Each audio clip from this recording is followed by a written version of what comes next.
Pada kesempatan kali ini saya akan sharing tentang pengalaman pribadi. Ya, pengalaman pribadi itu sangat berharga tentunya karena memang kita mengalaminya sendiri. Bagaimana menghadapi atau menyiasati tatkala kita divonis oleh dokter dalam hal penyakit-penyakit tertentu yang sangat menakutkan. Dan ini pernah saya alami sendiri ketika saya divonis oleh dokter kena gula. Dan vonis itu sangat menakutkan. Bahkan sebelumnya memang saya sudah membayangkan penyakit gula dan apalah-apalah yang lain itu sangat membunuh begitu.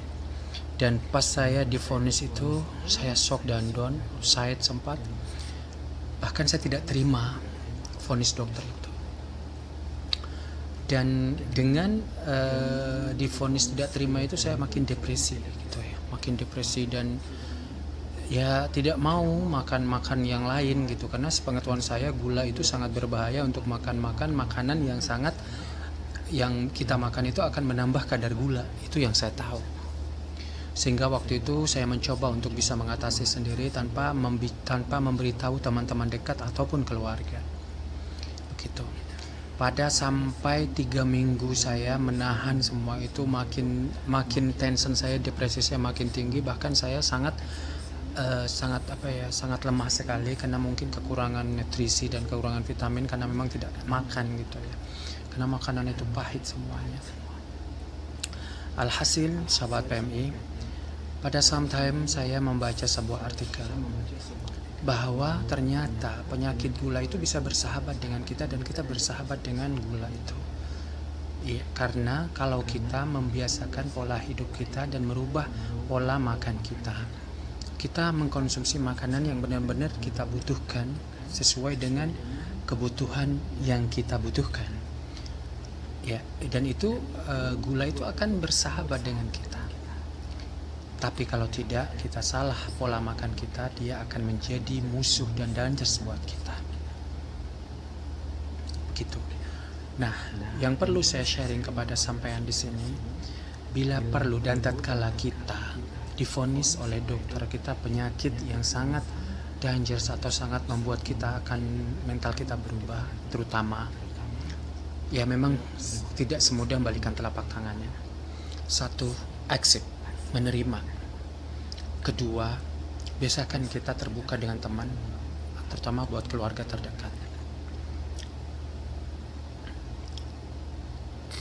Ketiga, kita langsung punya manajemen merubah pola hidup dan pola makan, mulai dari kehidupan sampai pola makan kita, dari istirahat itu perlu, makan obat teratur, dan kelima, jangan lupa bahagia, karena bahagia itu akan membantu memberikan satu energi positif buat kita. Ya, itu beberapa poin yang perlu saya sampaikan. Ya memang untuk menerima dan mengakses bahwa kita kena penyakit itu tidak mudah, perlu waktu untuk bisa menerima, mengiyakannya, seperti yang saya alami.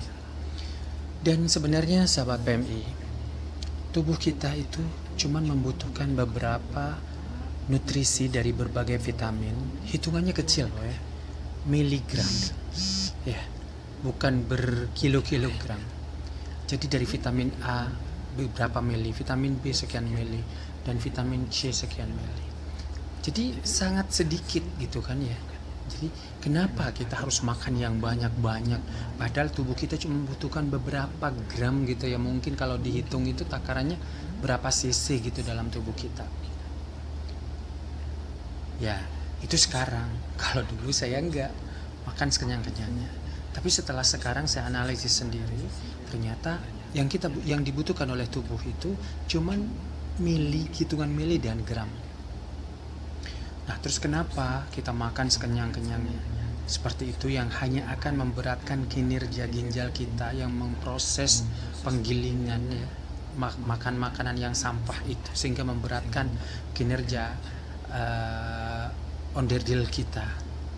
Nah, sahabat PMI, saya akan tekankan di sini bagaimana pentingnya menjaga kesehatan, karena kita sebagai orang rantau yang jauh dari sana saudara, Kita perlu dan saya punya tanggung jawab secara moral untuk menyampaikan kepada sahabat PMI yang hidupnya sendiri dan rentan dengan permasalahan.